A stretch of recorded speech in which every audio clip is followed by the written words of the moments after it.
Roedores sinantrópicos.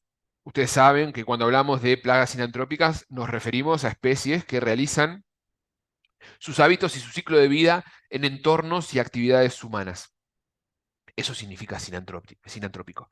Y cuando hablamos específicamente de roedores nos concentramos en tres especies. Dos especies de rata y una especie de lo que se conoce como ratón o laucha, dependiendo del país. Tiene una denominación diferente, pero básicamente estamos hablando de dos especies pertenecientes al género Ratus, Ratus ratus, o también conocida como rata de los tejados, y rata noruega o rata de alcantarilla, también conocida con el nombre científico de Ratus norvegicus. Eh, Cuando hablamos de ratón, nos referimos específicamente a Mus musculus o Mus domesticus, que es la misma especie, denominada de dos maneras diferentes, y las podemos diferenciar por algunos aspectos morfológicos, que es importante hacer esa distinción, porque si nosotros podemos identificar a esa especie puntual, según estas características que les voy a describir, nos va después brindar información respecto a hábitos que tienen, y esa información nos permite eficientizar, por ejemplo, la colocación de un cebo en función de las zonas donde más frecuentemente recorran este tipo de especie. O también nos puede dar información vinculada a capacidad reproductiva o nos puede dar información vinculada a gustos, a palatabilidades, en el caso de que querramos armar algún cebo para captura del roedor vivo, por ejemplo, para someterlo a algún estudio y evaluar así presencia de algunas enfermedades o no. Y básicamente, ¿cómo diferenciamos a cada una de estas especies? Las dos especies de ratas tienen la principal diferencia en cuanto a la longitud de la cola. Cuando hablamos de Ratus ratus nos referimos a una especie de roedor que tiene una cola larga, relativamente más fina, y es larga al punto tal que la longitud de esa, de esa cola, perdón, es más larga que la sumatoria de la longitud del cuerpo y de la cabeza. También se caracteriza por tener el morro, la punta de la nariz puntiaguda, mientras que rata noruega o Ratus norvegicus tiene la cola un poco más gruesa y es más corta que la sumatoria del cuerpo y la cabeza. Tiende, en líneas generales, en ser un poco más robusta, más grandota. La, el morro suele terminar en forma roma, no puntiaguda, y si observamos en detalle, las orejas y los ojos son un poco más pequeños.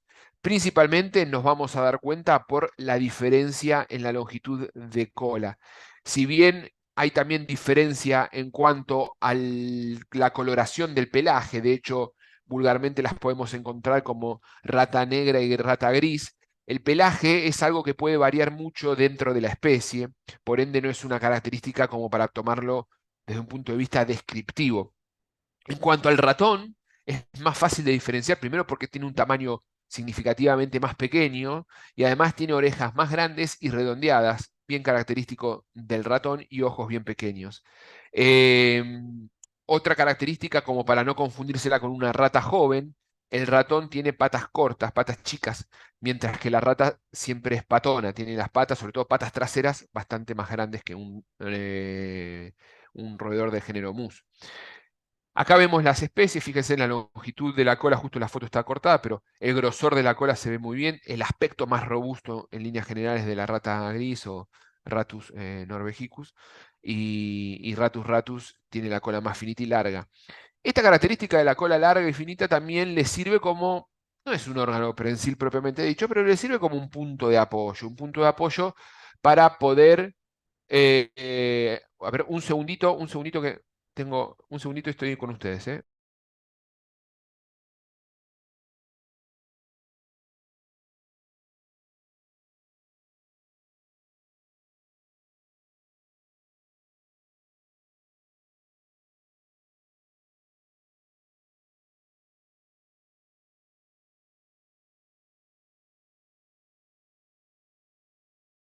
Disculpen, tuve un inconveniente acá. Ahora sí, disculpen un inconveniente en la conexión. Les mencionaba entonces, hay una diferencia en cuanto a morfología que nos permite diferenciarlo y también la podemos ver un poco en cuanto a esa robustez del cuerpo. La rata gris o rata de alcantarilla tiende a ser más robusta, pero a veces ese aspecto de más robusto o menos robusto también está asociado a la capacidad o la disponibilidad de alimento que tiene durante su crecimiento y desarrollo. Bien, sigamos. La cola larga de Ratus ratus, le decía que no es un órgano prensil, pero sirve como punto de apoyo. Ratus ratus tiende a generar sus nidos en zonas altas. Es muy común encontrar nidos de Ratus ratus, por ejemplo, sobre árboles. Y pueden ingresar de las zonas altas a los hogares o a las industrias a través de aberturas en zonas altas también. Lugares donde principalmente van a buscar alimentos. Cuando tenemos una infestación de rata de los tejados, los primeros lugares donde van a explorar y buscar alimentos son en zonas altas. Cuando no hay alimento en zonas altas, tienden a bajar a zonas bajas para explorar y buscar alimento. En el caso de Ratus norvegicus, normalmente no empieza explorando zonas altas, va a buscar solo en zonas bajas y rara vez puede trepar a explorar zonas altas en busca de alimento. Esto es clave para colocar de manera más efectiva los cebos. Cuando estamos haciendo un plan de manejo con aplicación de raticida, es importante contemplar qué especie tenemos para saber cuál va a ser la primera zona a explorar. Y esta capacidad de trepar, se destacan en las tres especies, en ratones y en las dos especies de ratas. Todas son buenas trepadoras, pero particularmente Ratus ratus la tiene bien desarrollada. Y puede prácticamente trepar por superficies literalmente casi lisas. Ahora vamos a ver algunos ejemplos de ellos y por qué hace este tipo de acción. Ratones tienen el cuerpo más pequeño, orejas bien redondeadas, como les mencionaba, tienden todos a tener un requerimiento hídrico, necesitan agua para poder hidratarse, agua que la pueden tener de fuentes de agua o directamente de alimentos.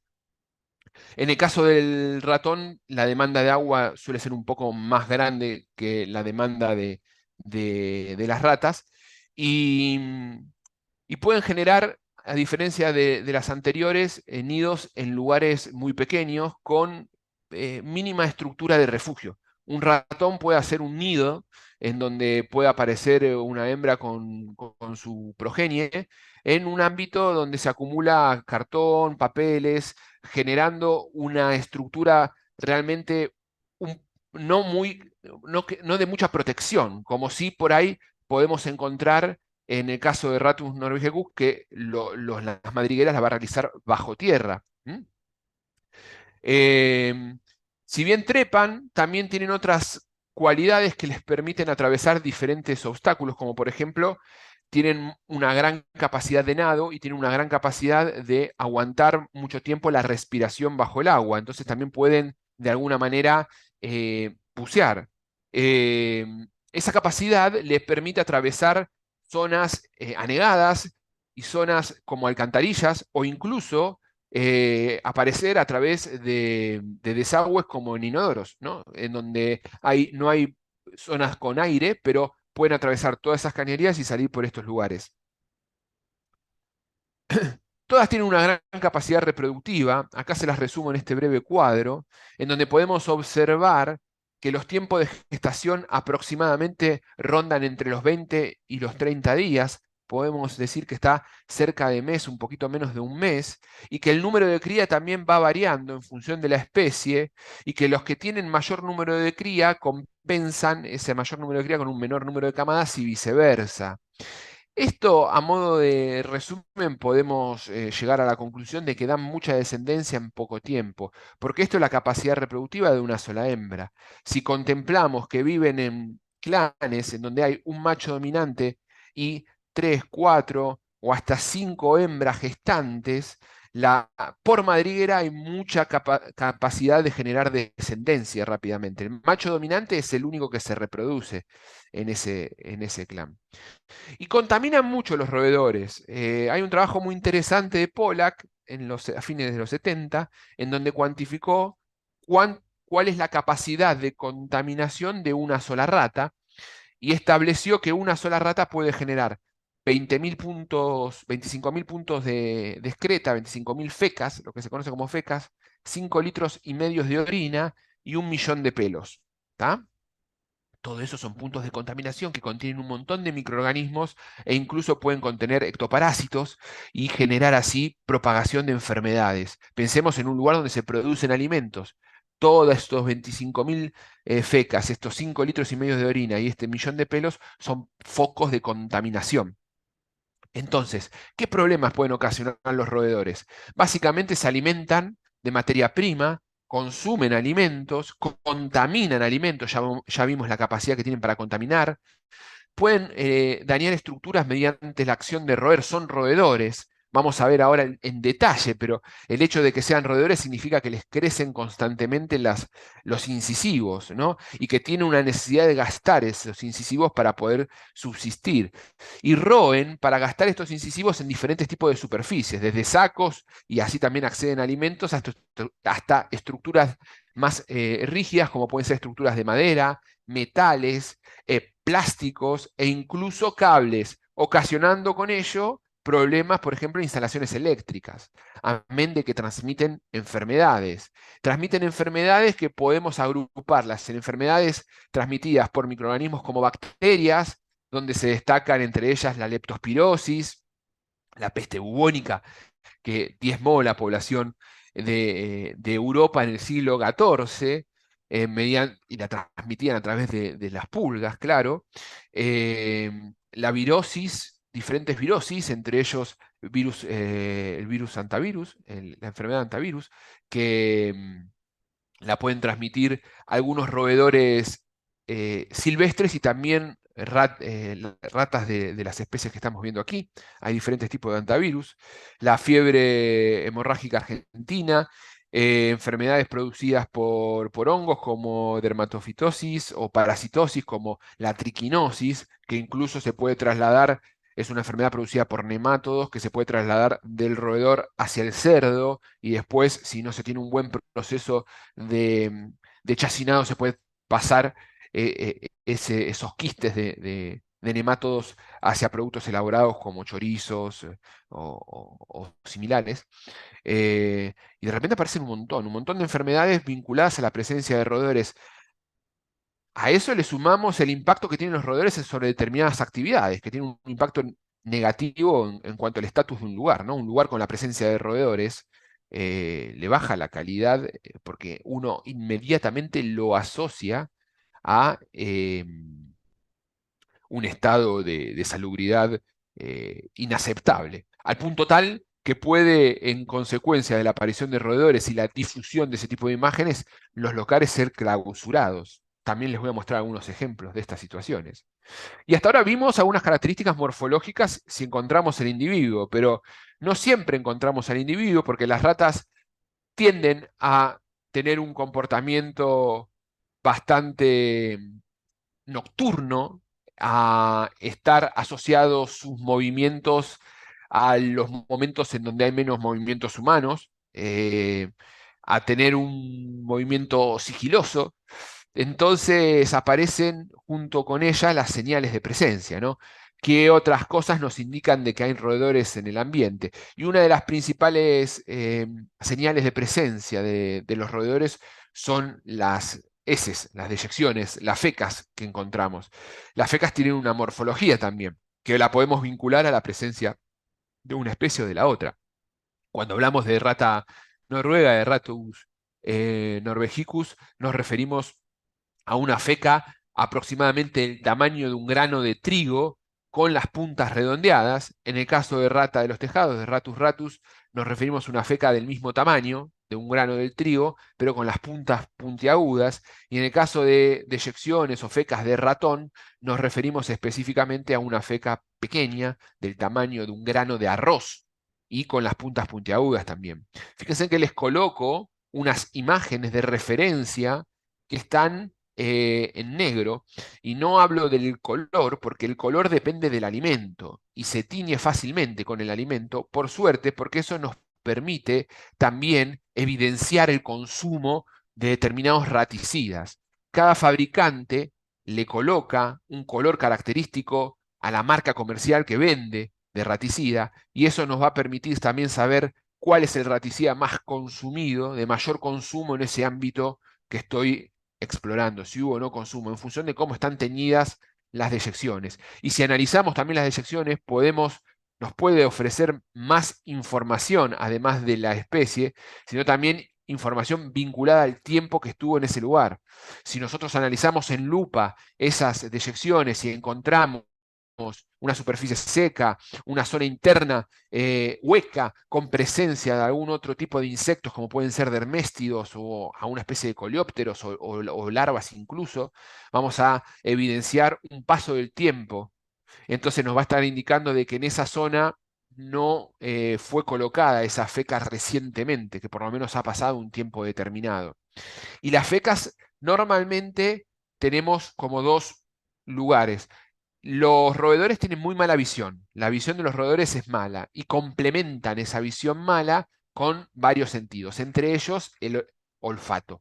El olfato les permite comunicarse y se comunican mucho a través de olores que liberan y que dejan en sus deyecciones. Entonces, muchas veces los roedores hacen sus deyecciones, ya sean fecas o orina, para marcar alguna señal de algo y al mismo tiempo también, sobre todas las especies del género Ratus, destinan una zona para la deyección. Una cosa es para la comunicación y otra cosa es para las excretas. Dejan una zona para excreta. En el caso del ratón, tiende mucho más a ir liberando excreta a medida que se desplaza. Es muy común ver en ratón excretas completamente repartidas y en el caso de las ratas las encontramos como más focalizadas, ya sea porque marcan a una señal de comunicación o porque hay una zona destinada para la colocación de estas excretas.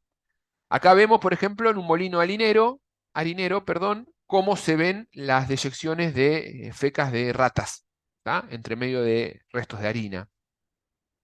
Zonas en el techo, obviamente ratus ratus, en donde se concentra orina y hay también fecas ahí adentro. Y se ve incluso en el entretecho cómo va percolando esa cantidad de eyecciones. Eso le está indicando también que hay una zona, que hay presencia de roedores en ese entretecho y le genera una comunicación entre los individuos de estas especies. Los roedores hacen madrigueras, cuando hablamos de rata de alcantarilla, en el suelo, que normalmente tiene un orificio de entrada y un orificio de salida. Puede estar interconectadas algunas madrigueras, puede tener más de un orificio de salida y tiende, estamos hablando de características generales, ¿no? Después puede haber muchas excepciones dentro de estas generalidades, pero tiende a generar estos agujeros, estos huecos, en zonas protegidas por alguna raíz, alguna piedra, alguna roca, algún cordón, alguna estructura que le dé un poco más de rigidez. Aunque cuando el nivel poblacional es muy alto, empezamos a ver madriguera en cualquier lugar sin preferencia alguna. Otras señales de presencia son el material roído, como vemos en este caso, este pan, este envoltorio de pan y este pan que fue roído por un roedor, o huellas. Huellas que vamos a ver la marca de las patas e incluso de la cola arrastrándose. Cuando observamos madrigueras, es importante ver el estado del ingreso de esas madrigueras. Una madriguera puede estar activa o inactiva, porque puede ser una madriguera vieja, que no tenga movimiento de roedor en ese entorno. Si una madriguera no está activa, vamos a ver restos de material vegetal obstruyéndola. Una madriguera activa va a estar limpia en la entrada, por esa acción constante de entrada y salida del roedor. Siempre decimos lo mismo, una forma fácil de poder evidenciar la presencia o no de roedores en una sospecha de una madriguera, para saber si está activa o no, es colocar un bollo de papel y regresar al día siguiente. Si ese bollo de papel es removido, ahí hay actividad de roedores. Acá vemos más acciones, más entradas de madrigueras, y dijimos que son que forman clanes, tienen un rango jerárquico bien establecido, donde hay un macho dominante y de 2 a 5 hembras, y también hay machos subordinados y juveniles. O sea, los machos subordinados son no reproductivos y los juveniles, por supuesto, tampoco están en edad reproductiva, no van a copular con esas hembras, y el macho dominante es quien copula con esas hembras y dan esta descendencia. Son muy territoriales. Puede pasar, pero es muy extraño que convivan eh, ambas especies de ratus. Ratus norvegicus con Ratus ratus, o ratas con ratones. Normalmente una desplaza a la otra. Ahora ustedes me pueden decir, bueno, yo he visto ambas. Sí, puede pasar. Todo esto que vemos de descripción, cuando las poblaciones son muy altas, empiezan a aparecer excepciones a la regla. Eh, el rango jerárquico es bien definido. El macho dominante es quien va a ir a buscar el alimento. Los roedores tienen un comportamiento conocido como neofobia. Les da fobia todo lo nuevo. No les gusta salir a explorar en demasía. Quien va a buscar alimento es el macho dominante. Cuando encuentra una fuente de alimento, libera olores y señales que le indican al resto de los individuos de esa madriguera de que hay una fuente de alimento. Entonces los individuos se mueven de la madriguera a la fuente de alimento y viceversa. Siempre hasta incluso por el mismo camino. Ese es uno de los motivos por el cual se ven los famosos senderos, sobre todo cuando el césped está relativamente alto, podemos ver los caminitos por el cual se desplazan los roedores. Dijimos que son territoriales, normalmente el macho es desafiado en un momento por algún juvenil que llega a la etapa adulta o a un macho subordinado que lo desafía. En el momento en que se enfrentan, realizan unas peleas donde se muerden, se lastiman.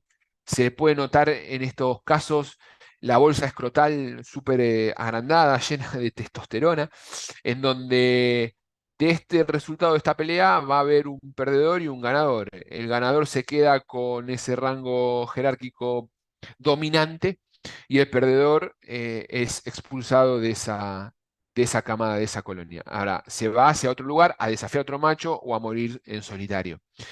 Y producto de este tipo de enfrentamientos, que es habitual de verlo, sobre todo cuando hay altas infestaciones de roedores, podemos también encontrar este tipo de machos, llamémosle macho alfa, con heridas de guerra. No sabemos si este fue victorioso o fue derrotado en en su enfrentamiento, pero quedan significativamente lastimados.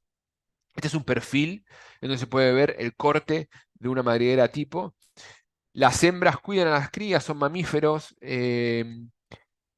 durante un periodo de tiempo en donde se sienten muy amenazadas. Puede haber algún rasgo de comportamiento de canibalismo también, no es tan extraño esto, y las madrigueras pueden estar o no conectadas con otras zonas de escape. Por eso es tan importante hacer un buen control de roedores dentro de la madriguera sin liberar humos o gases y desconocer dónde está yendo ese humo o gas. Porque si de repente estamos aplicando un gas o un humo en una madriguera y no sabemos dónde está la salida, puede generar esto un problema de contaminación en otra zona. Acá vemos nidos de Ratus ratus, zonas de ingresos de Ratus ratus, que obviamente tienen que ser reparadas. Todo lo que tenga que ver con cerramiento y exclusión es clave para evitar el reingreso de los roedores a la zona problema. Y hablamos de las patas. Las patas van a generar huellas y dentro de las patas hay algo característico que son las almohadillas plantares, que son esas especies de protuberancias que tienen en las patas que junto con esas uñas gruesas y la cola les permite trepar por superficies prácticamente lisas. Acá les muestro un videíto donde se puede ver esa habilidad de especies de Ratus ratus, eh, que realmente las hace bastante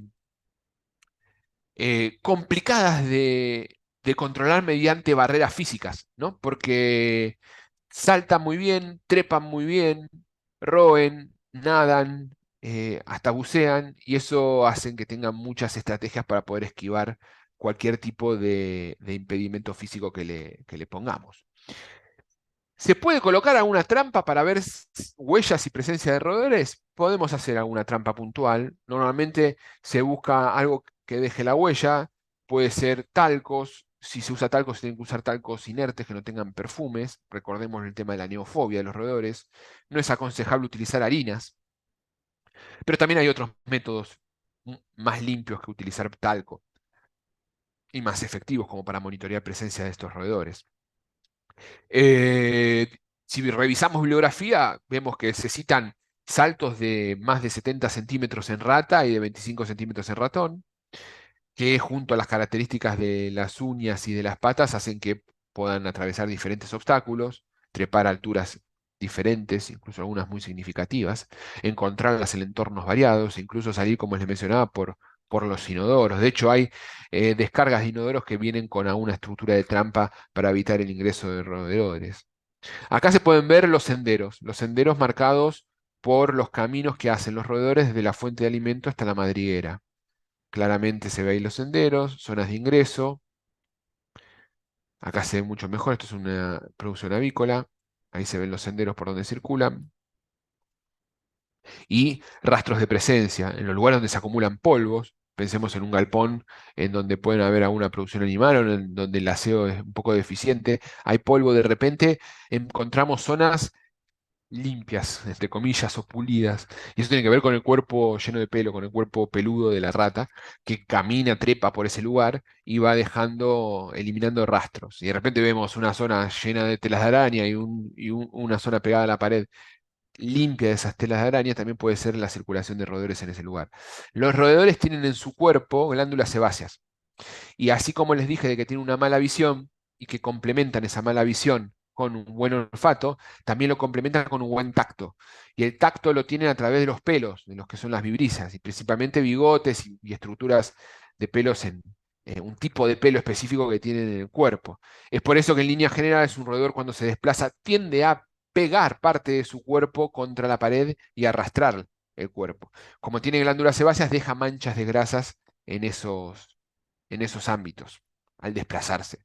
Y eso es otra señal de presencia, las manchas de grasas, como se ven aquí. Nadan, roen, dijimos que les crecen mucho los incisivos. ¿Y por qué roen? Les puede crecer de 0,3 a 0,4 milímetros por día los incisivos. Es un montón. En una semana son varios centímetros. Entonces necesitan gastarlos. Y se puede encontrar materiales plásticos roídos, cables roídos, metales roídos, maderas roídas, permitiendo así el acceso.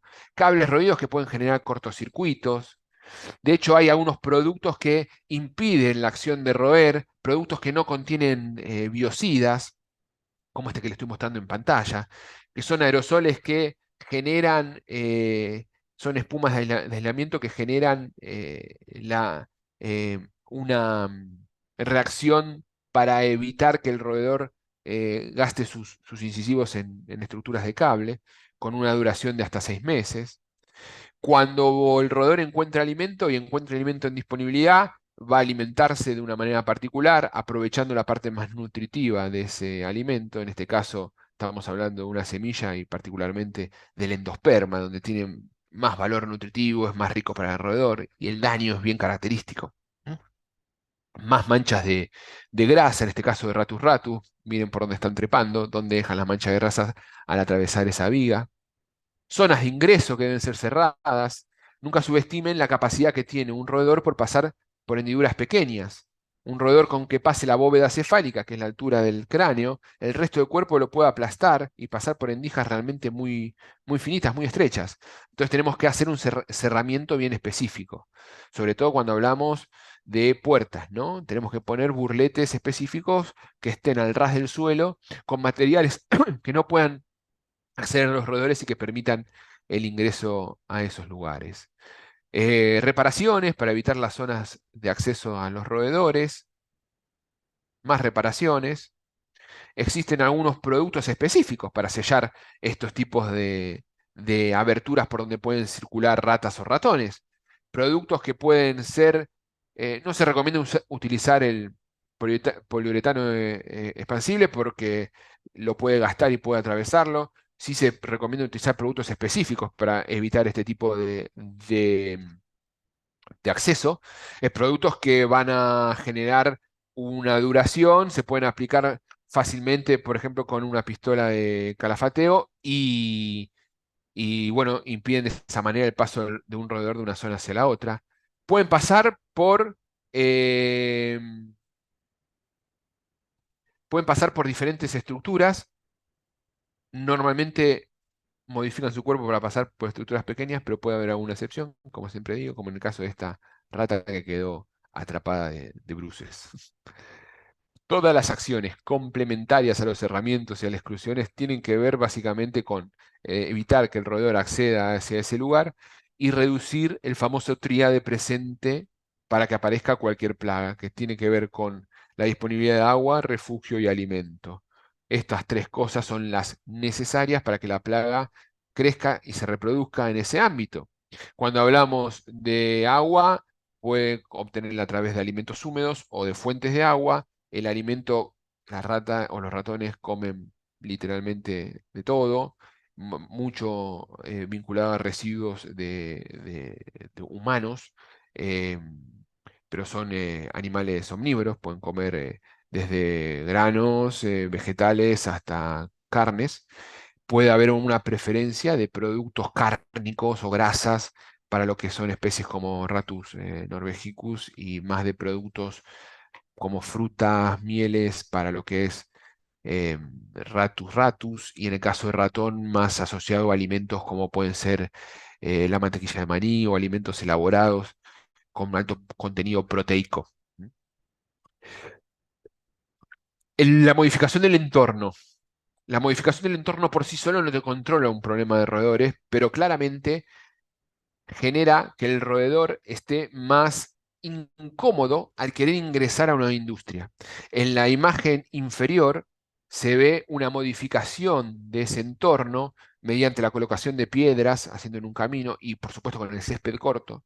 Un roedor, gracias a la neofobia que tiene, va a estar mucho más expuesto al moverse, desplazarse en la imagen inferior que en la imagen superior. Insisto, con esto solo no controlas el problema del roedor, pero te ayuda mucho a que sean eficientes las otras acciones que están dentro del marco de manejo integrado. Es lo mismo que la estiva. Esto es una foto de una estiva pésima, un extremo de desorden y de sacos rotos que le predisponen y le ofrecen alimento al roedor. La forma correcta de estivar es sobre pallets y dejando un distanciamiento entre medio de los pallets para poder inspeccionar. Vale la pena recalcar que cuando se ingresan pallets a una industria, sobre todo cuando vienen los pallets enfilmados, cuando vienen con film, tenemos que revisarlos porque a veces ha pasado que se encuentran nidos, sobre todo de ratones, entre medio de los sacos. ¿M? Y se están ingresando así ya material contaminado dentro del almacén. En el almacén incluso es recomendable hacer una franja blanca, blanca o de color amarillo clarito, normalmente de 15 centímetros, 20 centímetros sobre el piso y sobre la pared, en el perímetro interno, para evidenciar más fácilmente las manchas de grasa. Se recomienda una altura determinada también de los pallets para poder ver, en el caso de fecas, debajo de los pallets y poder inspeccionar mejor y no generar un acceso tan fácil al roedor. Obviamente que el roedor salta, ¿no? Y puede acceder a los pallets de mayor altura. Pero es importante no dejársela tan fácil, ¿no? Entonces, resumiendo, pueden cavar, pueden nadar, trepan, roen, saltan y bucean. Realmente se vuelve muy complejo tratar de eliminar, solucionar un problema de roedores haciendo una sola acción. Tenemos que llevar adelante un plan de manejo integrado para poder ejecutar de manera eficiente una estrategia adecuada de control de roedores. Esto es una actividad pecuaria, es una foto que me ha colaborado Leonardo Dassi de Buenos Aires, de la localidad de Pergamino, en donde se ve una infestación altísima de rata de alcantarilla en una producción porcina. Eh, este fue un caso bastante particular en donde el productor tuvo esta infestación de manera intempestiva. No podía entender por qué la aparición de tanta cantidad de roedores. Fíjense en los roedores entre medio de los cerdos. Fíjense en los roedores masticando las vulvas de las cerdas recién paridas. Fíjense en las ratas por delante de la zona donde se saca la foto, los roedores en las zonas donde está el alimento de los cerdos. Un problema de infestación altísimo, producto de un derrumbamiento, una eliminación de una zona abandonada que estaba llena de ratas y esas colonias de ratas avanzaron y lo primero que encontraron fue esta actividad porcina y se establecieron ahí. El trabajo para poder eliminar esto fue bastante arduo, con mucha colocación de raticida y con trabajos muy interesantes como para tenerlo en cuenta a los fines de evaluación de palatabilidad, de comportamientos, etcétera. Y lo que les digo, que la presión, cuando hay mucha población, encontramos modificaciones en el comportamiento, acá lo podemos ver como especies de Ratus norvegicus en árboles, ¿no? Que eso es raro, normalmente está asociado a Ratus ratus, pero bueno, este era un nivel de población altísimo.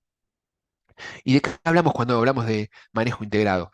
De llevar adelante una serie de pasos, ¿no? El primero que tenemos que tener en cuenta es el diagnóstico. ¿Qué especie tenemos problema en ese lugar? Estamos hablando de rata noruega, estamos hablando de rata de los tejados. ¿Cómo es la disponibilidad habitual de alimento de esa zona? Porque nosotros le vamos a estar poniendo principalmente raticida junto con otras acciones, y lo que tiene que hacer esa rata o ratón, dejar de comer el alimento que habitualmente consume y pasar a comer el raticida que yo le coloco. Para eso tengo que llevar adelante unas acciones de ordenamiento para restringirle la alimentación que encuentra habitualmente en ese lugar, que básicamente es limpieza. ¿Tá? Lo mismo que cerramientos y exclusión. Dentro de la industria donde se produce el alimento está prohibido el uso de rodenticidas, se puede colocar en zonas externas. Y no todos los rodenticidas se pueden colocar de manera continua. Hay algunos rodenticidas que están autorizados para el uso continuo y otros que no, que solamente se pueden colocar ante niveles de infestaciones de roedores. Eh, Luego de estos pasos, selecciono el producto. ¿Cómo selecciono el producto? Lo más recomendable es tener en cuenta algo que puede afectar significativamente el consumo, que es la palatabilidad. Y la palatabilidad está asociada específicamente a características de la población de roedor. ¿A qué voy con esto? Cada población de roedor va a tener una preferencia por un determinado tipo de rodenticida. Y esa preferencia va a estar vinculada a factores genéticos de esa población y a lo que habitualmente comen, consumen. Entonces, ¿cómo yo sé qué marca es mejor para mi escenario, para mi industria donde estoy trabajando, para mi depósito, para mi almacén? Bueno, cuando establezco un plan de desratización, conviene utilizar a modo de screening, a modo de ensayo preliminar, colocar cajas cebaderas con distintas marcas de productos y ver cuál es el más consumido para ese lugar. Pero la marca A, la marca B y la marca C.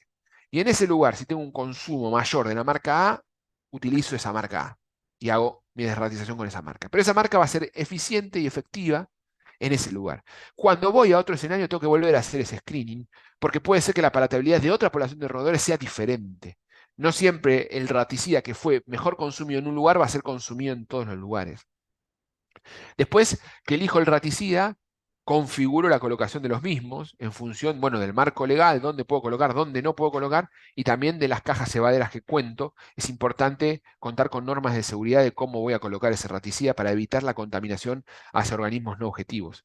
En línea general, nosotros recomendamos el uso de raticida en cajas cebaderas.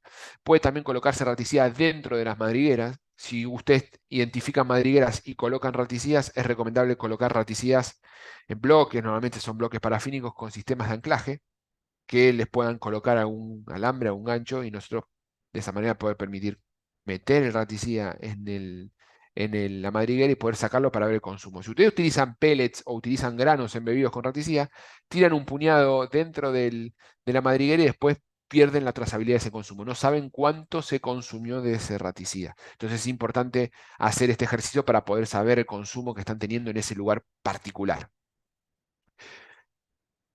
¿Qué elementos conceptuales de control tenemos? Acá están listados algunos. Principalmente elementos de captura viva. Los vamos a utilizar cuando tenemos el problema de un roedor en un lugar puntual y depende del lugar, ¿no? Porque también tenemos que tener en cuenta a la persona que le está molestando esa rata o ratón.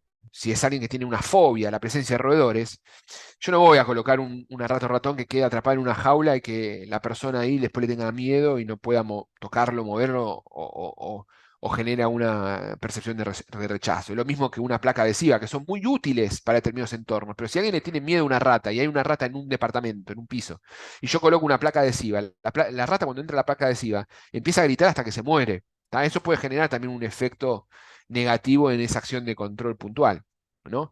Todo lo que tenga que ver con ultrasonidos, aparatos electromagnéticos y barreras eléctricas no son eficientes para los roedores, porque generan muchos puntos ciegos al desplazarse estos, y al mismo tiempo los roedores se acostumbran a este tipo de inconvenientes y fácilmente lo pueden tolerar. Así que eso no lo contemplamos como herramientas eficaces. En cuanto a métodos biológicos, y acá insisto y siempre vuelvo al mismo punto, muchas veces habrán escuchado a lo largo de sus oficios, de sus años de trayectoria, yo tengo un gato, no tengo problema de roedores, ¿no? La capacidad que tiene un gato de cazar roedores es absolutamente heterogénea, depende directamente de la genética del gato, de cómo fue criado el gato, de cómo es alimentado el gato, y aún así hay ratas que tranquilamente pueden enfrentar a gatos y los gatos salir corriendo sin problema. Pero lo más importante, que si hablamos de industria donde se procesan alimentos, los gatos también son fuente de contaminación. Entonces no podemos utilizar algo que contamina para eliminar algo que contamina. ¿Me explico?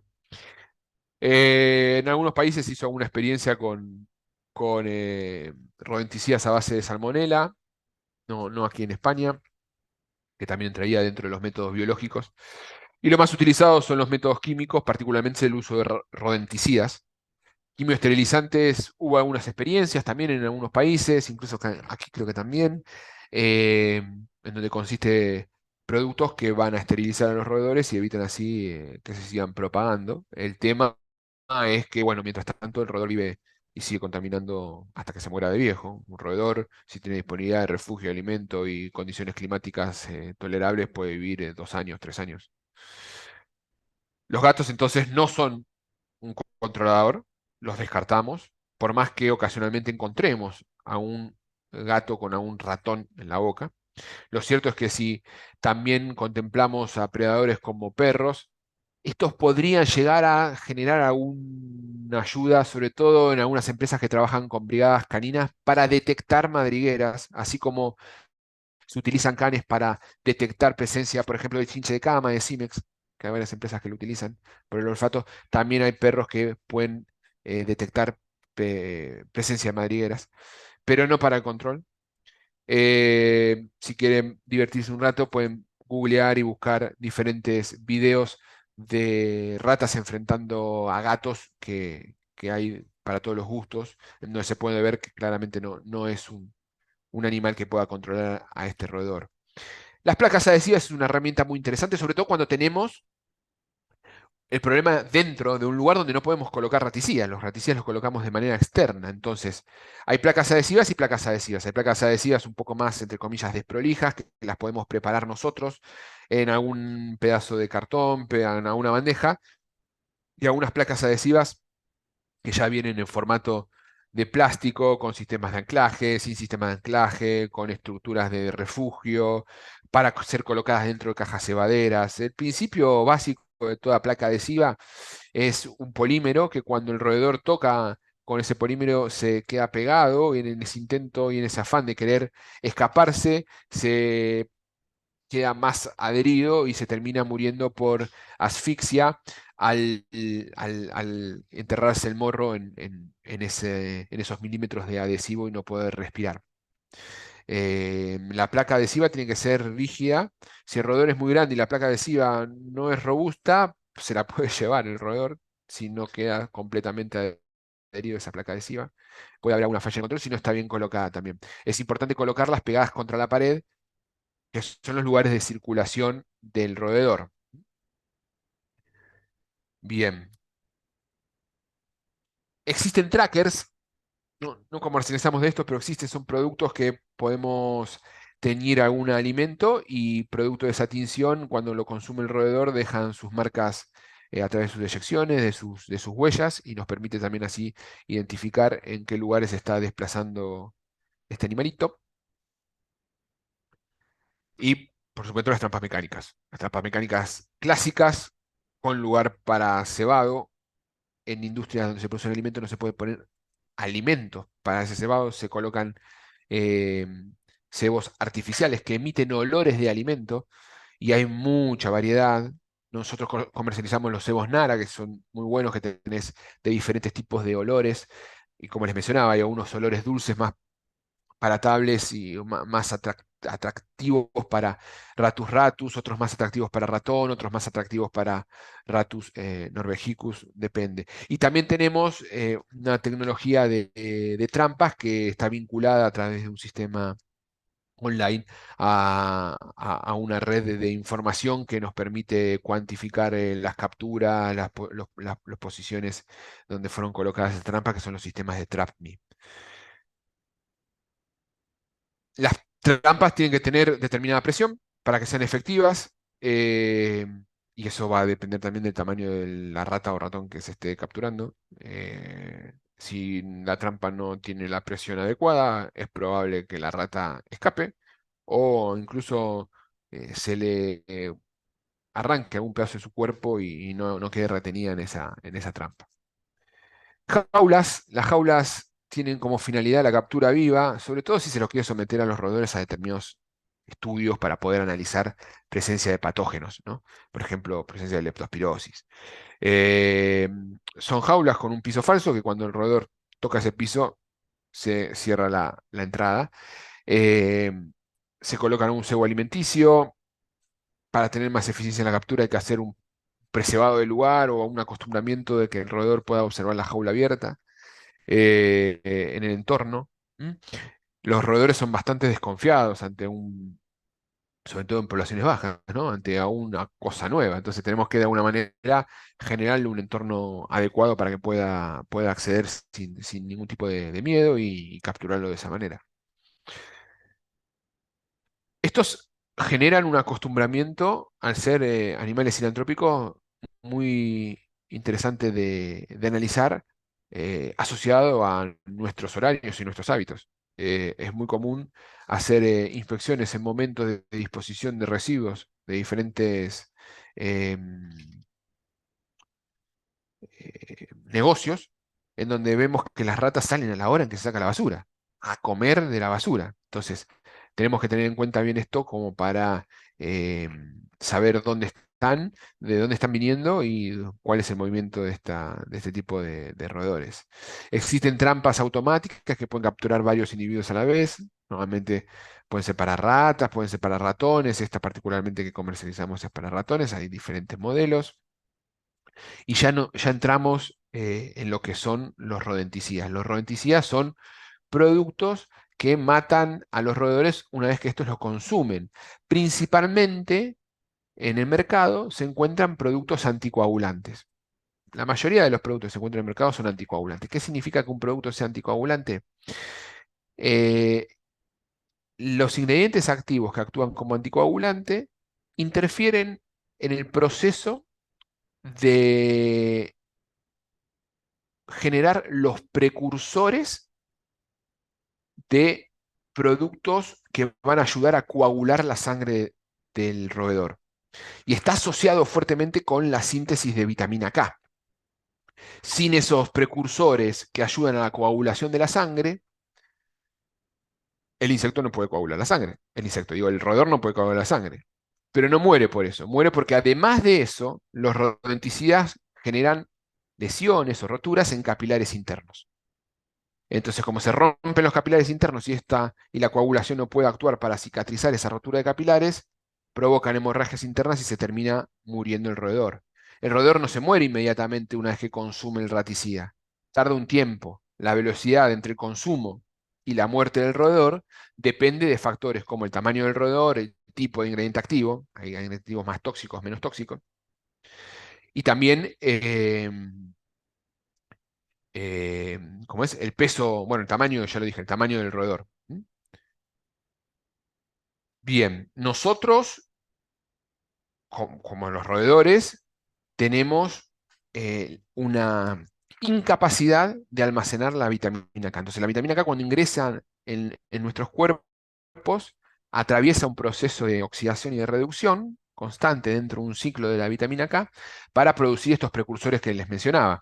Y esa actividad está regulada por una enzima conocida como BKOR, o también llamada vitamina K epóxido reductasa. Tiene un nombre bien complejo, no quiero complicarles la cosa, pero recordemos que esa enzima, la BKOR, es clave porque en el caso de roedores que desarrollan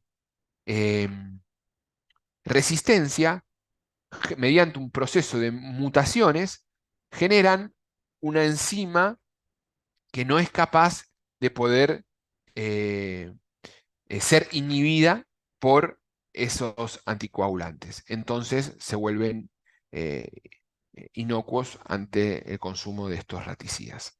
Lo que vemos en la práctica, cuando el roedor consume un raticida, es sangrado por aberturas naturales, ¿no? Nariz, oreja, ano. Existen dos clasificaciones de productos. Los que son de primera generación, también conocidas como polidóxicos, y los de segunda generación, conocidos como monodóxicos. Los productos de primera generación requieren ser consumidos en mayor cantidad para tener un efecto letal. De ahí aparece la clásica warfarina. Hoy día se utiliza mucho el cumatetraetilo a través de la espuma que comercializa la ex Bayer en View, y los productos de segunda generación característicos por ser monodósicos, o sea, con poquita ingesta adquieren una cantidad suficiente para tener un efecto letal, entre los que se destacan el bromaiolón, el difenacum, clodifacum, flocomafem, difestialona. ¿Mm? Cada uno de estos productos tiene una forma de poder cuantificar su nivel de toxicidad. Y esa forma es mediante un parámetro conocido como DL50, dosis letal 50. La DL50 es la cantidad que tiene, que es necesaria de consumo de ingrediente activo sobre kilo de peso vivo del animal para tener un efecto letal. Del ingrediente activo, ¿no? Recordemos que los raticidas pueden estar concentrados en 0.005%, 0.0025%, dependiendo del producto del que estemos hablando. Pero nos sirve como forma relativa de poder saber cuáles son más o menos tóxicos. Dentro de los productos que comercializamos, sabemos que los menos tóxicos son los polidóxicos, en donde se destacan la warfarina, el cumatetraetilo. Fíjense los valores de L50, pasamos de 58 a 16, y los más tóxicos son el brodifacumo o el flucumafem, con DL50 de cercanos a 0,25. Tiene ventajas y tiene desventajas. Por supuesto que es más peligroso el manipuleo, el riesgo de intoxicación en organismos no blancos es mayor en productos que tengan menor de L50, pero al mismo tiempo el control de roedores es más fácil porque ante un menor consumo ya tenés un control eficaz. ¿Tá? Entonces tenemos que tener más cuidado, pero al mismo tiempo son productos más tóxicos. El riesgo de que aparezca problemas de resistencia a rodenticidas anticoagulantes también disminuye desde los polidóxicos de menor toxicidad hacia los monodóxicos de mayor toxicidad. ¿Tá?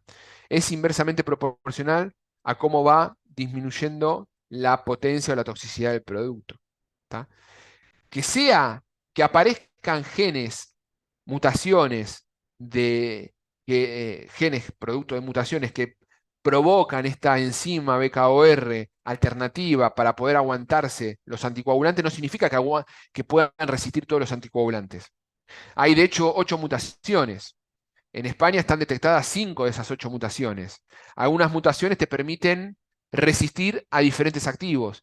Dentro de los monodóxicos, el activo que fácilmente adquiere fenómeno de resistencia es la bromaiolona. Otros no. Otros son un poco más complejos de que aparezca ese fenómeno de resistencia. ¿Tá? Depende mucho de varios factores. Por eso es importante detectar, antes de dictaminar si hay o no resistencia, ver si hay o no consumo, porque a veces puede haber una falla en el control y se debe al no consumo y no a la resistencia del producto. ¿Tá? Y si hay resistencia, podemos rotar o con activos de mayor toxicidad, por ejemplo, podemos ir volcando hacia el flucomafem, es una buena alternativa, o incluso con ingredientes activos que no son anticoagulantes, que también existen. Todos estos productos tienen un amargante, que es el besoanto de Antonio o el Vitrex. Es un amargante natural que evita el consumo accidental No funciona al 100% con todos los individuos, pero es una herramienta que ayuda mucho a evitar el consumo accidental de organismos no blancos. Hablamos ya un poquito de la resistencia y de las alternativas a la resistencia. Básicamente nos referimos a dos ingredientes activos, el colecalciferol y la alfa-colarosa. Son dos ingredientes activos que sirven como alternativas a los anticoagulantes. Si se quiere buscar un poco la contra de eso, es que requieren ser consumidos en cantidad. Son más parecidos a los polidóxicos anticoagulantes. O sea, el roedor, la rata o el ratón tiene que comer mucha cantidad de estos ingredientes activos, de estos raticidas, para tener un efecto letal. Y la letalidad funciona por otros motivos que ahora les voy a explicar. Pero lo más importante para destacar, que cualquier ingrediente activo no va a tener eficacia si no lo consume. La atracción para que sea eficaz el producto tiene que ver con la palatabilidad. Más allá de los problemas de resistencia que existen, eh, en Europa hay muchos estudios, principalmente en Inglaterra, en Francia, en España un poco menos, pero también hay bastantes estudios realizados. Pero si ponemos en una balanza en cuanto a la importancia, antes que la resistencia, es más importante contemplar el tema de la palatabilidad, claro está, por supuesto que sí. Vamos a hablar de algunos ingredientes activos y mostrar algunos productos, algunas marcas comerciales de estos ingredientes activos. Principalmente empezamos hablando del bromaiolona. La bromaiolona o el bromaiolone, depende cómo lo querramos denominar, es un ingrediente activo anticoagulante, monodósico, con una DL50, recordemos ese valor, de 1,12, para tener de referencia, y que después cuando veamos otros lo podamos saber si es más o menos tóxico, ¿está? Es una de las principales moléculas que empiezan a poder generar fenómenos de resistencia. La más susceptible o más frecuentemente puede aparecer la resistencia a bromaiolona. Muy utilizado, son de los ingredientes activos, si se quiere, más económicos, y acá le pongo comillas, porque el ingrediente activo es económico, pero el ingrediente activo está en 0,005% en el bloque. A veces el costo del raticida tiene que ver todo lo que está asociado a la palatabilidad, a la tecnología de aplicación, cómo se libera la materia grasa que tiene, si es un bloque blando, un bloque duro, y no tanto el ingrediente activo. Pero comparando precio de ingredientes activos, el bromelión es uno de los más económicos. Y tenemos la línea de Bevi, particularmente los de mejor palatabilidad son la línea de Bebitox Broma Pasta, que son de bromadiolone a base de un soft bite, son soft bite de 10 gramos, cuyo contenido graso está aportado por las semillas de girasol y de cáñamo. Ese contenido de pasta tiene determinado grado de humedad que le permite una muy buena palatabilidad. Requiere este producto por la concentración de bromadiolone estar registrado en LOM, eso es importante. Después tenemos el bloque, que tiene canaletas. Ahora vamos a ver cómo afectan estas canaletas. Los que fueron precursores del diseño de estas canaletas fue la gente del IFATECH y realmente aporta bastante en cuanto al estímulo para el consumo. También tienen semillas de girasol, le agregan acá fungistáticos para que perdure mucho más tiempo en ámbitos húmedos. Está aprobado para ser utilizado en vertederos y alcantarillados. Tiene sistema de anclaje. Y son, bueno, bloques parafínicos con un contenido de parafina que permite también aguantar la humedad. Son bloques parafínicos de 25 gramos. Son muy palatables.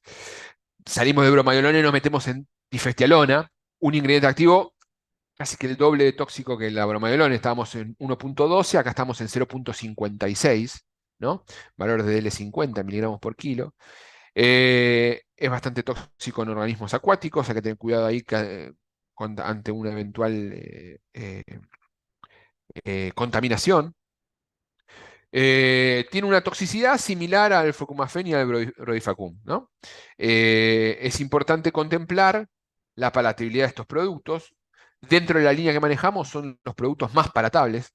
La línea de Lifatech con los productos de marca Generation, ya sea Generation Grano, Generation Mix, Generation PAT, son los de mayor palatabilidad. Tienen estos granos embebidos una configuración de packaging que están colocados en bolsitas con una tecnología que se llama T-Plex. Estas bolsitas le permite tener unas microperforaciones que puede a través de ellas liberarse diferentes tipos de aromas que resultan y le dan más atracción a ese producto a la distancia. Y la forma en que está impregnada el raticida en el grano es a través de, son granos de trigo, como olvidé decirle, es a través de una tecnología llamada Turbo Impregnation, que es una tecnología exclusiva de Lifatech y que permite una incorporación del producto de manera 100% homogénea. Está homogénea, completamente teñido el grano. Si ustedes ven algunas marcas en donde no tiene este tipo de tecnología de granos embebidos con roticidas, van a ver a unas zonas más oscuras, menos oscuras. Eso significa que el producto no está absolutamente homogéneo. Y lo importante de la homogeneidad es que ante el mínimo consumo está ingresando una cantidad grande de activos, porque en un producto heterogéneo puede ser que el roedor consuma y tenga que consumir más cantidad para llevar a las dosis letales. Eh, bien, es difestelona el 0.025, 0.0025, esto no requiere LOM, eh, mantiene un determinado nivel de humedad que también le resulta palatable al roedor y al mismo tiempo evita la germinación de ese grano de trigo. Generation Mix, además de granos, contiene cereales y también tiene un aporte graso por girasol. También tienen estas bolsas con tecnología Tipex y, y tienen la tecnología de impregnación la misma, el Turbo Impregnation. Acá vemos algunos ensayos de consumo en donde las bolsas son rotas y el producto consumido bestialmente. Lo mismo que el producto en pasta, son bolsas de 10 gramos, muy resistente al calor y a diferencia de otros cebos en pasta, la liberación de la materia grasa, que es lo que le da atracción, es paulatina. Hay algunos cebos en pasta que la liberación grasa es muy de golpe. Entonces, en poco tiempo deja de tener el efecto de atracción. Dura como poco tiempo. En este caso, la generación pasta perdura el efecto de atracción. Bueno, tienen cereales que le aportan la palatabilidad y las grasas le aportan los olores y la atracción. Sirve para las tres especies de roedores que estamos viendo, tanto para ambiente externo y para ambientes internos. Miren estos ensayos, interesante, de grasa liberada a las 48 horas de competencia en cuanto a los niveles de grasa comparado con los productos del IFA, un nivel de grasa bajo. Lo mismo el comportamiento con la palatabilidad, son productos muy palatables. En el mercado hay trabajos muy interesantes que hablan de un 85% de palatabilidad comparado con otros soft bites. Y también los comportamientos del Generation Bloque en cuanto a la estabilidad ante temperaturas altas y ante la humedad. El Generation Bloque es difetelona al 0.025. 0.0025, ahí para hablar mejor, y son bloques de 20 gramos. Tienen un formato también con canaletas, que es un diseño exclusivo del IFATECH, este formato de canaleta, y este diseño permite un mayor consumo, ¿no? Ahora les voy a mostrar algunas fotos de un ensayo que lleva adelante hace unos años en Argentina. Miren cómo se comporta el bloque a 54 grados durante 15 días, el producto de Generation, comparado con otros bloques a 54 grados durante 15 días, que prácticamente se deshacen, se derriten por alto contenido de parafina y porque no tiene una sustancia que le da estabilidad a esa parafina que evita que se derrite. Lo mismo que la humedad. La humedad evita el crecimiento de moho, de hongos. Los productos que no tienen fungistáticos adecuados, en poco tiempo, con humedades relativas de más del 75%, se, se llena de hongos y pierde palatabilidad absoluta. Todos los productos tienen que ser colocados en cajas cebaderas, por supuesto. Este es lo que yo le quería mostrar, ensayos donde colocamos productos del IFA desde el lado exponiendo las canaletas de ese diseño y los roedores consumen toda esa canaleta, básicamente porque estimula ese proceso de consumo. Y se puede ver aquí también las fecas del consumo apenas teñidas de verde, frescas, que también esto indican señales de que este material es rico para otros individuos de la colonia. Brodifacoum, cambiamos de activo, más tóxico todavía que la diftelona. Estamos hablando de 0,27 de DL50, muy potente. Acá hay que tener mucho cuidado con el tema de la contaminación secundaria a organismos no objetivos. Si bien para que un ave que consume, una rata que consumió raticida, tenga un efecto letal sobre el ave, tiene que consumir varias veces la rata, varias veces ese tipo de ratas contaminadas con un elevado contenido de activo, es probable que con estos ingredientes activos pueda pasar ese tipo de contaminación comparado con la bromayolona, que no pasa ni por casualidad, o ni hablar si nos salimos de los ingredientes activos eh, con DL50 mayores a 1000, a 2000, como vamos a ver, como el alfa colorosa. Eh, por ende, es muy importante la colocación de, sobre todo de estos tipos de productos en cajas cebaderas para que solamente accedan los roedores. También tenemos la línea Baby Brody, y tenemos el Extreme y el Facum Pasta, los cuales tienen también semilla de girasol como componente graso, son bloques de 10 gramos y soft bite de 10 gramos, Brody Facum al 0.0025 y el Facum Pasta es Brody Facum al 0,005%, que ese también requiere el OM. Lo mismo para el bloque, acá lo tenemos, los que son al 0.005 requieren LOM, recordemos eso, y lo podemos utilizar con sistemas de anclaje y poseen también fungistáticos que permiten una buena performance en ambientes con alto contenido de humedad. Ya para ir cerrando, entramos en los últimos ingredientes activos y el Flocumafen, que es uno de los más tóxicos, está aquí. Es un producto desarrollado en la década del 80, es uno de los anticoagulantes más modernos, entre comillas, y es muy, muy, muy efectivo en control de ratas y ratones. Hay que tener mucho cuidado porque también puede generar contaminación secundaria en animales no target. Y ese producto, el Storm. El Storm que puede venir como el Storm Secure o el Storm en bloque eh, eh, con sistema de anclaje. Recordemos que estos son flucomafeno al 0.0025. BAF, que es el laboratorio que formula este producto, tiene un agente coaccionante exclusivo que le permite una buena performance y resistencia en ambientes cálidos, manteniendo una excelente palatabilidad.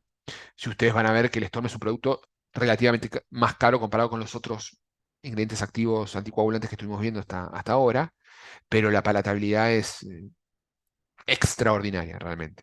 Eh, Al punto tal que en algunos ensayos que hemos probado diferentes marcas, claramente los roedores ingresan, ven otros raticidas, no lo consumen, pero dejan sus deyecciones teñidas de Storm, producto de consumo de otra caja cebadera.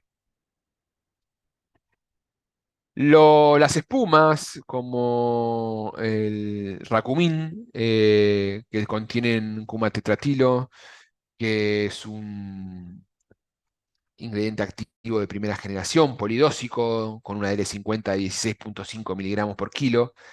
Es más potente que la warfarina, pero menos potente que el resto de los monodósicos, claro está.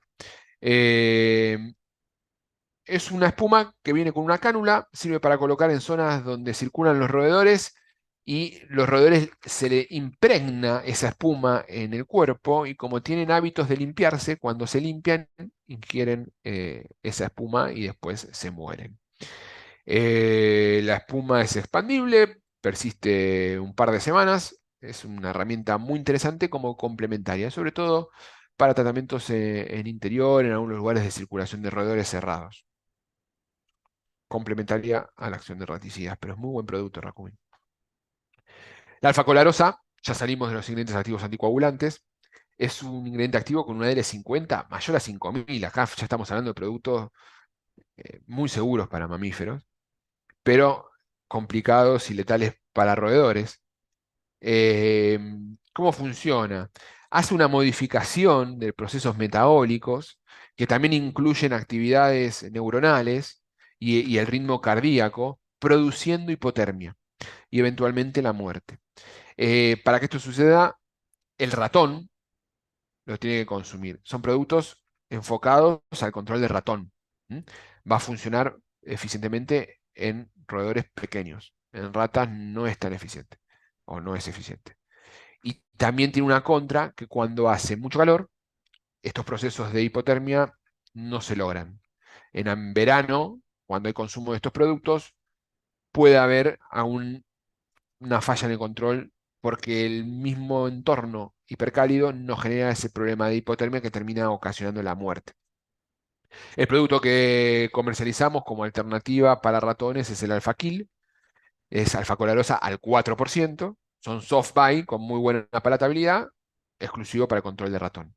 Y después pasamos al colecalciferol, que hay dos marcas que comercializamos, una de Enviugo Bayer, la ex Bayer, que es el Harmonix, y otra de BAF, que es el Celontra. Ambas son colecalciferoles. Tiene una DL50 mayor a 2000. Eso también reduce significativamente el riesgo de contaminación a organismos no objetivos, pero requiere un consumo elevado. Lo bueno es que al tener una muy alta DL50, una baja toxicidad, están autorizados para el cebado permanente y se puede utilizar en caso de alta infestación. Eso permite un control rápido de las instalaciones. ¿Por qué? Porque con el calciferol en consumo eh, pequeño, lo que produce inmediatamente es un detenimiento en el consumo del roedor. El roedor no come más, come un poquito de calciferol y deja de consumir. Y después tiene un efecto letal. Lo primero que ocurre es baja el consumo y después se muere el roedor. Viene el softbite de 20 gramos, en el caso del Harmonix, y el Celontra lo mismo. Y es colecalciferol al 0,077, el Celontra es colecalciferol al 0,075. Cambia obviamente el resto de los compuestos alrededor de ese ingrediente activo que puede, en función de las experiencias, tener más o menos palatabilidad. En ambos casos es fundamental hacer un precebado. De hecho, Harmonix tiene el cebo sin activo para hacer el precebado. Y el estar constantemente reponiendo producto, ¿tá? Una vez por semana. Una vez que se hace el control, se hace el control de manera efectiva y rápida, pero requiere un trabajo muy, muy fuerte de colocación de cebo de manera frecuente. ¿Tá? Todos los productos de colecalciferol. ¿Cómo es que mata el colecalciferol al roedor? Genera un problema de hipercalcemia y termina así muriendo la rata, el ratón. Al día o a los 2 días del consumo, interrumpe la alimentación, después produce la hipercalcemia y a los 5 días se muere el individuo. Los problemas de envenenamiento a organismos no objetivos es muy difícil. Acá hay algunos datos en función de los valores de L50 para que mate a un ana de azulón, que son este tipo de patos. Tiene que consumir aproximadamente ese pato 1 kilo. Supongamos que pesa 1 kilo ese pato, tiene que ingerir 133 sobres de 20 gramos. O en el caso de un perro de 10 kilos, para tener un efecto letal, debería consumir 10.000 ratones que hayan consumido cebo con el calciferol. O sea, realmente es muy difícil el consumo. Acá tenemos un ciclo de tratamientos con el precebado, la inspección y los momentos donde tenemos que hacer la reposición del cebo para poder llevar adelante este tratamiento, que es dentro de los que estamos viendo, sé que mayor seguimiento hay que hacerle para poder tener un efecto eficiente, ¿no? Las cajas cebaderas tenemos un montón de modelos, para exterior, para interior, imitando cañería, para colocación en entretecho, con sistemas para evitar la 100% de la neofobia, como las Neo, con diferentes sistemas de seguridad, para colocar adentro las trampas de captura física, para colocar adentro las placas adhesivas. Hay tantos modelos como tipos de trampas que vendemos para ratón, para ratas, con dispositivos como el Z-Biter, que podemos colocar varios cebos y vemos el consumo con un dispositivo transparente. Todas estas es importante colocarlas con una buena identificación, con un cuidado anclada a la pared. De hecho, también existen unos alambrecitos que se pueden directamente adherir a la caja cebadera y a la pared para evitar que sean removidas, porque si esto queda separado de la pared, la rata pasa entre la caja cebadera y la pared. Y relativizada con un croquis que nos pueda y nos permita a nosotros poder llevar adelante una información respecto al consumo y a la dinámica de los roedores en ese entorno, ¿no? Que también al mismo tiempo nos va a brindar mucha información respecto a cuáles son los puntos calientes y las acciones complementarias a llevar adelante. Todo esto en industria, pensemos en la ciudad, donde encontramos los mismos lugares, los mismos entornos de oferta de alimento, de refugio, de actividades, de zonas de ingreso, de alimentos dañados, y le agregamos también la difusión que pueden llegar a tener los medios de comunicación, este tipo de encuentro con plagas de roedores que impactan directamente en el supermercado, en la panadería, en el lugar, al punto que generan la clausura del día siguiente. Entonces, realmente el comerciante tiene que comprender la importancia del control de roedores para poder llevar adelante un manejo integrado que evite este tipo de situaciones que puede llevar al fracaso, al cierre de su empresa. El, y acá termino, el ciclo de manejo integrado de roedores culmina cuando remuevo los roedores muertos. ¿Por qué? Porque un roedor muerto es un foco de otras plagas, como pueden ser moscas, y también hay muchos ectoparásitos que, como van a detectar que ya ese animal está muerto, van a buscar sangre caliente por el entorno, principalmente pulgas.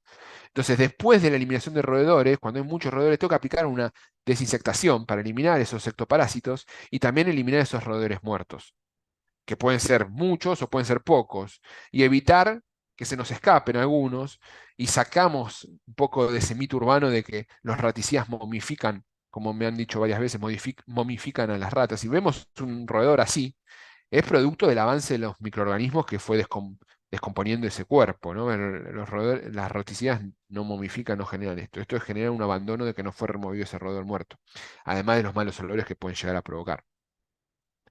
Bien, aquí estamos. 1 hora y cuarto hablando de roedores. Les agradezco muchísimo, muchísimo vuestra paciencia. Eh, pasamos a responder ahora sí algunas preguntas. Muchas gracias, acá me están escribiendo. Gracias Rafael, gracias Franco. Eh, Gonzalo Martínez pregunta, ¿en qué dirección de Dos Hermanas hace el seminario de la semana que viene? Gracias, Gonzalo. Te voy a pasar un correo, si puedes escribir, hernan.funes@pelsi.com, y te paso el flyer. Ahí en el flyer tenés la dirección, es un centro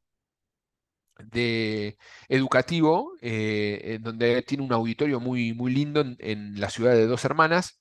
No recuerdo de memoria la dirección, pero vos ponés ahí el nombre del centro en Google y te sale las coordenadas para poder acceder fácilmente. Es muy fácil de llegar, tiene estacionamiento, tiene parking y el lugar está muy, muy bueno. Así que escribí un correo y te paso bien la información.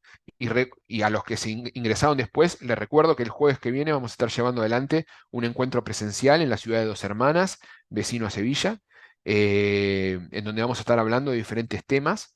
Nos va a acompañar el cuerpo comercial de Pelsis y vamos a hablar de manejo integrado de cucarachas, manejo integrado de especies de insectos voladores, insectocaptores, tecnologías que están por venir, nuevos desarrollos, resistencia a insecticidas, cómo rotar productos para evitar los fenómenos de resistencia a piretroides, un problema tan común con el cual cada vez es más frecuente de encontrarnos, y manejo de aves también. ¿Tá? Bien, seguimos. Recuerden, hernan.funes@persi.com, ahí le puedo pasar más información. Acá preguntan, en el Reino Unido se comercializan productos para el control de roedores basados en polvo de mazorca de maíz. En España no veo ningún producto registrado con esa materia activa. ¿Se sabe si realmente es efectivo? Los conozco, entiendo que sí tiene un grado de efectividad interesante, no están registrados aquí. Habría que ver la posibilidad de traer alternativas de menor toxicidad que puedan ser utilizadas. Normalmente este tipo de productos requieren, como mencionaba también en los no anticoagulantes, un mayor consumo de producto, y eso, para que eso ocurra, hay que hacer una estrategia de manejo integrado fuerte, restringiendo las ofertas naturales de alimentos del entorno. Rafael pregunta por las presentaciones. Escribí un correo, hernán.funes@rosi.com, y les paso las presentaciones sin ningún problema. Catherine, por acá pregunta, uy, se me fue. En tema de control de roedores, ¿existe una norma donde me indique la distancia entre cada estación cebadera y la fórmula determinada para el cálculo de tendencia? Mira, hay algunos trabajos interesantes para establecer estándares de control de plagas en industrias alimentarias y en donde se toca ese tema. La verdad es que no hay algo establecido así como literal. Si quieres, Catherine, escríbeme que te puedo pasar a unas referencias. Normalmente rondan entre los 15 y 20 metros, pero te puedo pasar esos informes como para que los tengas de referencia y puedas establecer alguna estrategia adecuada de cuantificación y de manejo. Mi mail es hernan.funes@pelsis.com. Hernán.funes@pelsis.com. ¿Con qué rodenticidas se evita totalmente la contaminación secundaria de especies protegidas como las rapaces? Juan José Najas pregunta. Con los que no son anticoagulantes, con eso tenés 100% de seguridad. Y ahí principalmente tenés, dentro de las marcas que vimos, el Celontra o el Harmonix. Diego, un abrazo, Diego. Diego Vergo, grande. Bueno, Antonio, gracias. Arturo, gracias. Víctor pregunta. eh, en un conjunto residencial la evidencia de rodeos de alcantarilla, pero en el conjunto no hay factores de riesgo, son cultivos aledaños y construcciones aledañas. ¿Cómo podrías ser una estrategia adecuada dentro de este conjunto? Muchas gracias. Algo tienen que estar comiendo. No te estoy comprendiendo bien. Si querés, mandame un poco más de detalle por correo de la situación y lo podemos trabajar en conjunto sin ningún problema. Pero entiendo que por lo que mencionás está consumiendo algo del cultivo, ¿no? No sé qué cultivo es, no sé la distancia que hay. No, a veces puede pasar que el problema de roedores esté en un ámbito urbano y los roedores no estén particularmente consumiendo el alimento de ahí, sino que estén consumiendo en zonas aledañas, porque hay un basural o un foco de algo que esté alimentándolos. Tendríamos que hacer una revisión más detallada. Víctor, un abrazo, gracias. Eh, Acá saludos a Bolivia también que me escribieron. Bien. Bueno, me preguntan por diferentes proveedores de Brodifacum. Realmente todos los productos de Bebi son productos de muy buena calidad y la clave en la calidad tiene que ver con la palatabilidad del producto. ¿Mm? Eh, a ver. Una consulta, ¿cómo podemos ayudar a disminuir la presencia alta de roedores en una empresa ubicada entre plantaciones de caña si se ha saneado y saturado las estaciones, pero se sigue evidenciando el consumo y atrape de roedores en menor proporción a unos... Mirá, ese tipo de situación, Catherine, lo, me lo han comentado y han solucionado particularmente con el uso de un producto que tiene marca específica, que tiene una palatabilidad. En ese tipo de entornos ha resultado muy eficiente, que es el Storm. Yo no sé qué experiencia has tenido y cuando dices que han saturado de estaciones, hay que ver cómo se aplican, porque a veces el Storm se puede aplicar directamente en madriguera, ¿no? Si quieres, insisto, escríbeme y podemos profundizar un poquito el tema y te puedo dar algún tip en función del escenario donde estés trabajando.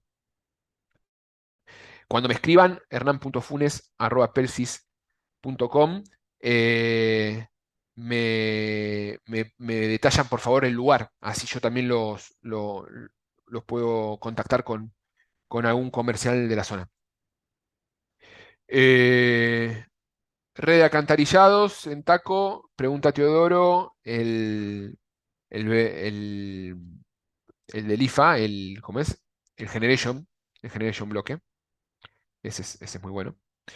Bien, eh, gracias Ávila. Esta pregunta está buenísima. César Pérez Macías pregunta: en varias ocasiones nos encontramos con caracoles y babosas en zonas húmedas dentro de los portacebos.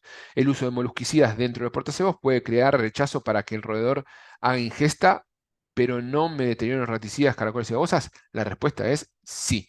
Es un problema ese de difícil solución, porque lo mismo que si aparecen hormigas o algo que te deteriore el cebo. Los caracoles y las babosas te lo comen el cebo. Y los raticidas, los ingredientes activos no le hacen nada a los moluscos. O sea, estamos en un problema.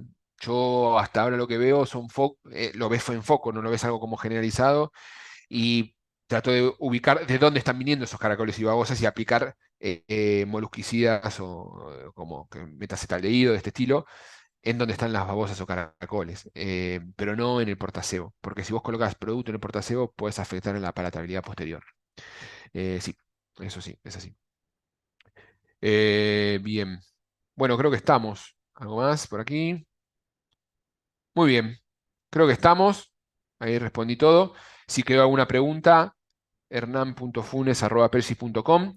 Les agradezco mucho su tiempo. Espero que les haya gustado esta presentación, que quedó grabada. Luego la subiremos en nuestro canal de YouTube. Si quieren la presentación, escríbanme en un correo. Yo se las mando, así como el link de este video. Muchas gracias a todos y nos estamos viendo pronto. Hasta luego.